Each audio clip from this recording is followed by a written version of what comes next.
अस्सलाम वालेकुम एरीज़, मैं हारिस अज़मी प्रोफेशनल एस्ट्रोलॉजर आपकी खिदमत में हाज़िर हूँ इस हफ्ते की एस्ट्रोलॉजिकल रिसर्चेज़ लेकर।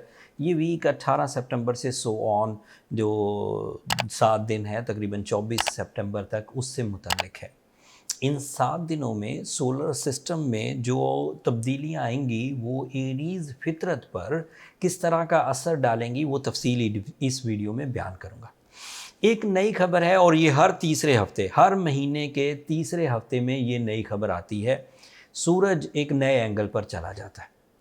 सूरज का हर नया एंगल एक साल में एक ही दफ़ा होता है, दोबारा वो उस एंगल पर नए साल में आएगा। इस दफ़ा सूरज 23 सितंबर को आपके 7वें एंगल पर चला जाएगा। इसकी कई पॉसिबिलिटीज़ हैं, जो बहुत ही रिलायबल टाइप की पॉसिबिलिटीज़ हैं, वो मैं कुछ बयान करता हूँ। सूरज एक फायर नेचर प्लैनेट है एंड एरीज़ एक फायर नेचर स्टार है। सो ये फ्यूल जो सूरज से प्रोड्यूस होगा ये एरीज़ फितरत में निखार पैदा करेगा, कई तरह का निखार। जैसे उनका रिश्तेदारी के मामलात में स्टेबल होना, ये 7वें एंगल से रिप्रेजेंट, ये 7वें एंगल में जाएगा लिब्रा एंगल पर। तो जितनी भी बहन बेटियां अपने रिश्तों के लिए इंतज़ार में हैं या उनके रिश्ते पाइपलाइन में हैं या उनके पास कई तरह की चॉइसेस हैं और उन्हें डिसीजन लेना है, ये वाला हफ्ता इन चीज़ों को सेटल डाउन कर देगा। सूरज का जैसे ही 7th हाउस में अब फ्यूल प्रोड्यूस होना शुरू होगा, 7th हाउस में उसकी एंट्री के बाद, तो रिलेशनशिप ट्रबल्स भी रिपेयर होने लगेंगी। सूरज कई तरह से फैसिलिटेट करता है एरीज़ नेचर को, मेल हो या फीमेल एरीज़। एक तो मोहब्बत की जो लेवल्स हैं वो अप होने लगते हैं और उनमें वार्म एबिलिटी, गर्मजोशी आने लगती। इस गर्मजोशी के इवज़ वो कंप्लेंट्स जो मोहब्बत में कमी की वजह से, अगर किसी से मोहब्बत हो ना तो शिकायत कम हो जाती। जैसे एक मिसाल देता हूँ, ये रोमांस वाली मोहब्बत नहीं कह नहीं रहा, अदरवाइज़ जैसे हमें अपनी औलाद से बड़ी मोहब्बत होती है, वो गलतियाँ भी करते हैं, हम उन्हें दूर नहीं भगाते, उनसे बहुत मोहब्बत होती है। माँ बाप, हम गलतियाँ करते हैं तो माँ बाप माफ़ करते हैं, थोड़े बहुत पनिशमेंट्स होती हैं। लेकिन ये जो दीगर मोहब्बतें हैं, अगर इनमें कमी आ जाए तो इनमें से दूरी बढ़ने लगती है। दूरी बढ़ने का मतलब ये होता है कि वो या तो किनारा कश रहेंगे या फिर शिकायतें बहुत करेंगे और वो जो मोहब्बत का रियल लेवल है, प्लेजर्स या अटैचमेंट्स या स्पिरिचुअल कनेक्शंस या रिलेशनशिप्स, वो डिस्ट्रॉय होने लगते हैं। बट सूरज एक अल्लाह ताला की तरफ से ऐसी नेमत है, जब वो ऑर्बिटल मूवमेंट करते करते आपके 7th एंगल को क्रॉस करता है फॉर 30 डेज अप्रॉक्सीमेटली, तो वो आपकी इस रिलेशनशिप साइड की नेगेटिविटीज़ को, सेंसिटिविटीज़ को एंड इस तरह के जो इश्यूज़ हैं जिसमें आपके पास कबाहत, कदूरत, नफ़रत पैदा होने लगती है, उसे सेटल कर देगा। तो एक तो फ़ायदा ये होगा। दूसरा फ़ायदा ये कि सूरज 7th एंगल पर आते ही पार्टनरशिप बिजनेसेस को इन्हेंस करना शुरू कर देगा। तमाम वो लोग जो अपने वसाइल की कमी की वजह से अपने टैलेंट को रिवॉर्ड में नहीं बदल पा रहे, उनको कहीं ना कहीं से कोई वसीला मुयस्सर आए, अगर वो प्लान किए हुए हैं तो कामयाबियाँ उनके साथ साथ चलेंगी। तीसरा फ़ायदा सूरज के 7th एंगल पर आने से, इससे आपका जो कम्युनिकेशन लेवल है वो इंक्रीज़ कर जाएगा। And communication in all sector, आप एक डीलर हैं तो डील्स बनाएंगे, आप एक स्टूडेंट हैं तो आपके connection with the surrounding and connection with the seniors बढ़ जाएंगे, आप एक एम्प्लॉई हैं तो वहाँ पर आपकी कम्युनिकेशन अपना रोब एंड अपनी जो आसाइशें हैं वो ढूंढ लेगी।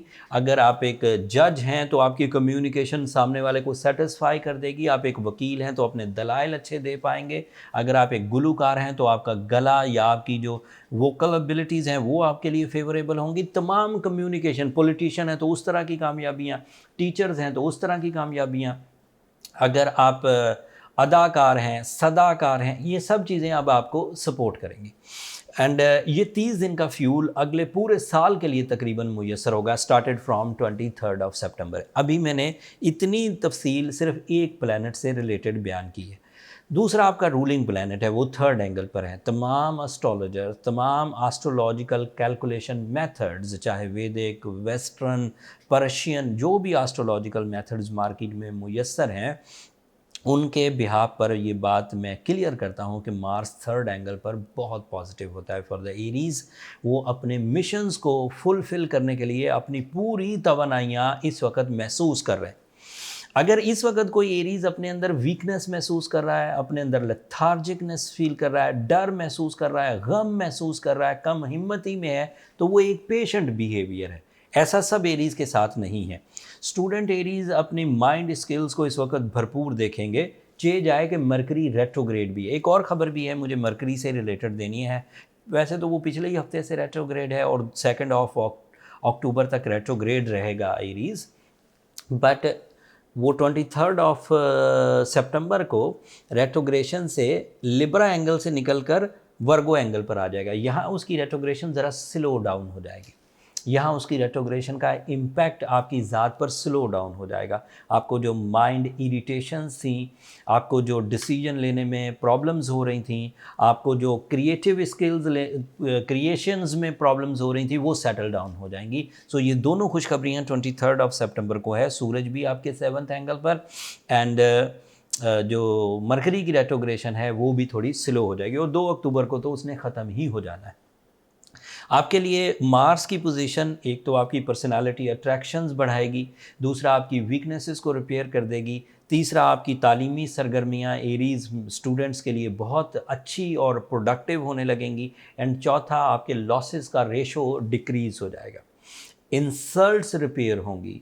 डी फेम, अगर कोई बंदा एरीज़ था, कोई खातून एरीज़ थी और पहले उसकी बहुत शोहरत थी, उसकी सलाहियतों को लोग अप्रिशिएट किया करते थे, ड्यू टू सम रीज़न पिछले दिनों की कुछ हेजिटेशंस की बिना पर उसकी फेम, उसके अथॉरिटीज़ या उसकी रिस्पेक्ट डिक्रीज़ हो गई थी। तो इस वक्त मार्स उसे दोबारा इस्टेब्लिश करने के लिए बिल्कुल एज पर है। वीनस की वजह से, Venus is little bit slow at the moment, और 29 को जाके उसने बहुत ताकतवर हो जाना है अगले हफ्ते से। और ये अगले हफ्ते का मेरा क्लू भी था आपके लिए कि वीनस अगले हफ्ते बहुत अच्छा हो जाएगा। तो इस हफ्ते वीनस की कमज़ोरी के बावजूद आपको सूरज की सपोर्ट जो ट्रू रिलेशंस हैं, फैमिली रिलेशन, उसमें तो स्टेबल रखेगी। जो रोमांटिक मूड होता है या जो ब्यूटी लविंग नेचर होती है उसमें थोड़ा सा हिजान रह सकता है, बट वो भी बहुत ही सेंसिटिव एरीज़ के लिए होगा, स्ट्रॉन्ग एरीज़ के लिए नहीं होगा। एंड जुपिटर सैटर्न इस हफ्ते भी रेट्रोग्रेड रहेंगे और उनकी रेट्रोग्रेशन आपको थोड़ा सा अनलकी कर सकती है। इस अनलकी फैक्टर को दूर करने के लिए या अपनी अदरवाइज सेंसिटिविटीज़ जो ग्राउंड डिफ़िकल्टीज़ की वजह से पैदा हो गई हैं या अनहेल्दी लाइफस्टाइल की वजह से पैदा हो गई हैं, उन चीज़ों को ओवरकम करने के लिए मैं एक बड़ी ही उम्दा रेमेडी आपको देता हूँ जो मेरे 21 साला अपनी एस्ट्रोलॉजिकल कैरियर का निचोड़ है। ब्लू सफ़ायर एक ऐसा स्टोन है और ऐसा एक कैटलिस्ट है, एक ऐसा सब्सटेंस है जिससे आपकी जो नेचुरल डिफ़िकल्टीज़ हैं या टाइम बिहेवियर्स में जो कमी है उसे बैलेंस किया जा सकता है, उसे काउंटर किया जा सकता है। एंड अपनी स्पिरिचुअल टाइप की कम हिम्मती को, अपनी इमोशनल टाइप की डिफ़िकल्टीज़ को अगर आपने रिपेयर करना हो तो सूरह Shams 5 times in a day पढ़ना आपके लिए बहुत मायना खेज साबित होगा, बहुत ब्लेसिंग्स आएंगी। इन 2 रेमेडीज़ के इवज़ आप एक एवरेज सी डिफ़िकल्टी को तो रिपेयर कर सकते हैं। अगर सिचुएशन सिवियर हों, मुश्किलात बढ़ गई हों, ज़्यादा प्रॉब्लम्स हों, डिज़ीज़ लेवल पर आ गई हों, तो फिर अपनी पर्सनल कैलकुलेशंस की तरफ जाइए। इससे आगे और बहुत सारी रेमेडीज़ हैं जो आपको और ज़्यादा सहूलत दे सकती हैं, बट उनको हम ये ज़रूर एज अ प्रोफेशनल एस्ट्रोलॉजर कहेंगे कि वो डायग्नोसिस के बाद ही उन रेमेडीज़ की तरफ जाया जाए। जो एस्ट्रोलॉजर्स के पास किसी इंसान को जज करने का, उसकी प्लानिटरी पोजीशन को जज करने का, उसकी वर्थ, उसकी स्किल्स, उसकी सेंसिटिविटीज़ को जज करने का मेथड है, वो बर्थ चार्ट कैलकुलेशंस हैं। अगर आप बर्थ चार्ट कैलकुलेशंस करवाना चाहें तो ये नंबर नीचे चलते रहते हैं, आप इन पर रब्ता करके अपने लिए टाइम ले सकते हैं, बट वो फ्री फोरम नहीं है एरीज़, होपफुली आप अंडरस्टैंड करेंगे। अगले हफ्ते जब वीनस एक अच्छे एंगल पर जाएगा, अगले हफ्ते जब रबीउल अव्वल का नया चांद तुलू होगा, तो आपके लिए जज्बाती रिलेशनशिप साइड पर बहुत चेंजेस आएंगी। उन चेंजेस को तफसील से अगली वीडियो में बयान करूंगा। तब तक के लिए मुझे इजाज़त दीजिए। जाते जाते मेरी 2 दरख्वास्तें एरीज़ हमेशा की तरह, एक तो चैनल को सब्सक्राइब करना मत भूलिएगा, आपकी सब्सक्रिप्शन हमारी हौसला अफजाई बन करती है। दूसरा, अपनी दुआओं में मुझे और मेरी टीम को ज़रूर याद रखिएगा, आपकी दुआएं हमेशा ही मैं कहता हूँ कि मेरे लिए बहुत कीमती हैं, दुनिया के लिए भी, आखिरत के लिए भी। अगले हफ्ते तक के लिए इजाज़त, अल्लाह ने के बाद।